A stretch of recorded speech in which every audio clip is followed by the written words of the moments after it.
everybody, and welcome to my mini vlog. I don't really do educational videos. I'm more of a day in my life with the toddler person. So if you like those type of videos, definitely go check out my channel. But besides that, I really wanted to share my experience taking the CPC exam because I have experience. All right, I went in 3 times to take my exam. The first time wasn't even able to take it. The second time I failed, and the third time I passed. So I really kind of want to explain my experience so you guys kind of know what it's like. And then I want to give you some tips and tricks to really pass the exam because I had to look some things up, figure some things out, and I might actually at some point in time in this video find a little cheat sheet for you for the questions that are going to be on your exam. So definitely watch out, okay? Because I'm going to give you all the good stuff that helped me. Let's go ahead and talk about the CPC exam. So the CPC exam, my experience, I'm going to try to keep this short, is when you're going through AAPC, you can click to use your vouchers because when you click to get an exam, you have 2 vouchers, which means you have 2 attempts. And if you fail both, you have to pay for another one. That's basically what that means. But when you click your voucher, it kind of sends you to a measure learning website, which is what AAPC goes through. And you put in all your information, all the good stuff. And you are able to click whether you want to do it through a webcam version, where the proctor is watching you through the camera, making sure you're not cheating. And you can do it from the comfort of your own home, or you can do it in the testing center. So if you don't know, your town probably has a testing center, and if your town doesn't, the next one may have one. So you are able to kind of go in person. Someone is there to watch you, make sure you're not cheating. But yeah, you basically just go in, you sit down, and you take your exam. So I went with that option because here where I live, Wi-Fi is not the greatest, and I don't want to have everything cut off, my proctor's, connection cut off in the middle of my exam and, be done with that. So, yeah, I didn't want to do that. So what I ended up doing was I decided to go into the testing facility. So I don't have any type of knowledge when it comes to webcam. I'm sorry, but maybe some other people do on YouTube. I don't know. I haven't come across one. So yeah, just letting you know. That's basically that. That's what I decided to do. So what was it like scheduling for my exam? What I want to explain to you guys is if you are wanting to schedule it on a specific day, make sure you schedule it about a week before you want to take it, because it takes a couple of days for them to confirm your spot in the testing facility, and then they send you like a confirmation thing. So definitely take some time before, like a week before the day you want to do it. And, so that way you actually are able to do it on that day. Yeah, it gives you the address and everything. So basically that paper you just take in with your books and your ID and you're golden. That's basically what you do. When you're ready, it's the day. What is it like taking it in a testing facility? So I'm going to reiterate, a lot of places, a lot of, testing facilities aren't the same. You're going to get different proctors, different people, but thankfully each time that I went in, I had one lady and she was the sweetest, nicest person ever that I could have had as a proctor. So not only did she know exactly what I needed, she had 2 computers set up for me. So that way I was able to space out everything, all 3 of my books. I didn't have to worry about figuring out like where I was going to put my books. Was I going to put them on the ground? Was I going to put them up here? Like, what am I going to do? Because coding requires 3 books.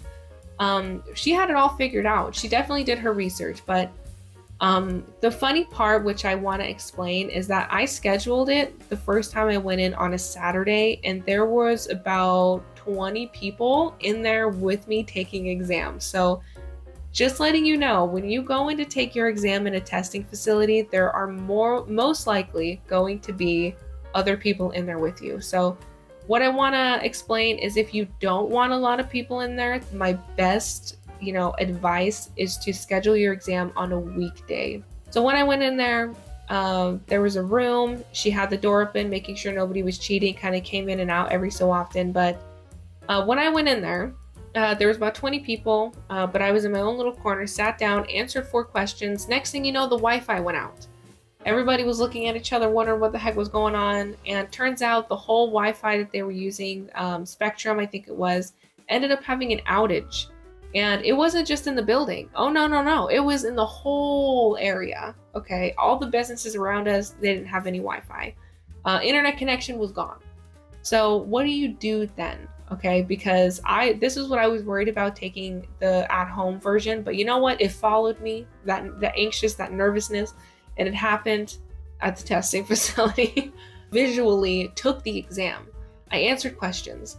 And what do you do when the internet goes out? Well, you talk to your proctor, because we waited for a couple of hours to see if it came on. It never came on. So my proctor was already on it. She called Measure Learning. She let them know, hey, you know, this person didn't cheat. This person, unfortunately, the Wi-Fi went out. It's our fault. I'm so sorry, but please, you know, renew their voucher because this was not supposed to happen, you know, stuff like that. So she called Measure Learning. Measure Learning, you know, was like, okay, let's talk to AAPC. AAPC did it. And then, you know, the best thing about it is the fact that AAPC renewed my voucher. So it was like I never attempted to take the exam in the first place. They renewed everything. They refunded me my voucher. So that was really cool of them. I think that was really awesome for AAPC to not call and be like, well, are you sure? Are you positive? Like, make a huge stink about it. They really were just like, okay, the proctor said that's what happened. Cool, great. Measure Learning said that's what they got from the proctor. You know, we're good. We're good. Here's your voucher. That's basically what happened. So of course I went home, you know, I waited for my voucher to be renewed, which took a couple days. I then, after it got renewed, I scheduled it for a Monday. And so of course, when I went in to take it again, there was only like 2 people in there. And because it was a weekday. And I'm not gonna lie, I definitely didn't study. I was kind of bummed out that, you know, my excitement from going in and trying to take it the first time was gone. I didn't study as much as I should, which then again, went in there. And unfortunately, after taking my exam, a couple hours after taking it, when I went home, I found out that I failed. And that's not how it works. You just gotta keep studying, keep doing that. That was my mistake. That's what I did. That was my mistake. But just letting you guys know, it does take about maybe a couple hours to possibly a couple days to get your results from your exam. What did I do then? I failed it, and I actually used a voucher, which meant that I only had 1 more voucher left before having to pay for another exam voucher. So I really tried taking this seriously because I realized that I didn't have a lot, you know, I didn't have as much knowledge as I really wanted to go in and taking it.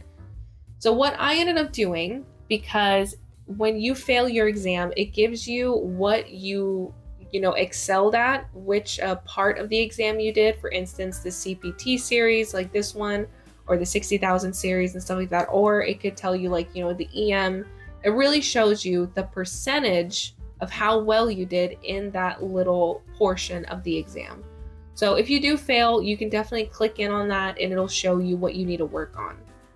So of course, when I went in, I found that out on what I needed to work on. But how do you work on that besides going in and just going over, you know, schoolwork, your courses or whatnot?